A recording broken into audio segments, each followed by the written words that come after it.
on that list haven't been divided yet. So we simply just put the 2020 valuation, because that's what we have at this moment. But then when it does get divided, then that alerts the assessor that this property has been divided. So the initial base gets the same tax as it always has. And then the increment comes after that. What is the increment? Well, it's whatever the levy is set by the property, and then times that difference. So if that difference is 500,000, you take that times the levy, not just the city levy, the entire total levy. So isn't that a number that the taxpayer should know about? We can. Why? Why That's should where they? the confusion of the tax increment finance comes in. They don't understand what amount of that tax increment financing gets pulled out of the tax base. The increase, the taxes paid on the increase in valuation because of a project is what gets pulled. It is different for every project. Right, so you can track that. You're telling me what the Ramada started at and what the Ramada's valued at now. But you didn't tell me that the Ramada is paying or taking X amount to pay their bond. No, but you could certainly figure that out from the difference. Never mind. I mean, I can, Never mind. we do It's collect, not required as part of the It doesn't matter report, Rich. what's required.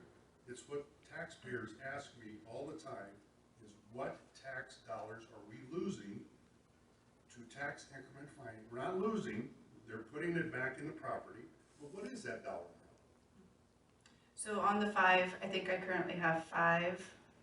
We have 1 now coming in this next 2021. So those 5 properties, we collect that on a separate document when it comes in from the tax dollars, so I can get you that pretty easy. But out of the 19 on the list, most of those are very new, so we haven't divided those properties yet. So we wouldn't know, we wouldn't be able to tell you. That one column on the far right, it shows the projected, what the developer projects that the valuation would be. But until we divide it and the assessor. That's still not a number. I know, I get it, but until we divide that property with the assessor, we have no idea. Well, we pay a number at the Ramada. You do, because your project is already divided and it's already paying. So that I can get you very easily, but the new properties, I cannot do that. Well, let me take this. So this document that we're looking at right now has been prepared because it's a state requirement. And this document actually goes a little farther. The state's requirements are only for divided properties only. So you added in. I've added all of the ones that we passed in 2020, so you have some idea of the magnitude of the projects.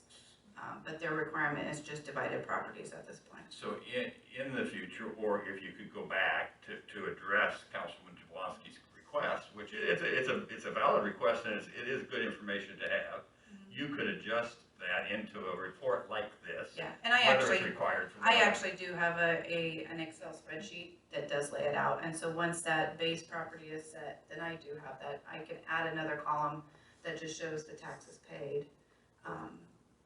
Over 15 years, it's going to get a little lengthy, but we can accommodate that. But currently, I only have the 6 properties, so that have been divided. But I knew they had to be there somewhere. yeah, and we're not we do. reporting. We're not showing anybody. Well, and then when the question comes to me, then I don't have an answer. yeah, and you can send it my way too. But when it comes from the county treasurer, then it comes in on each property is separately, because we have those TIF all by each individual property. So we don't get it all in one lump. We get them all separately. So I can get you on the ones that are divided, but not on the ones that have not. So. I'll ask. Any other questions regarding the information in front of us? Nothing?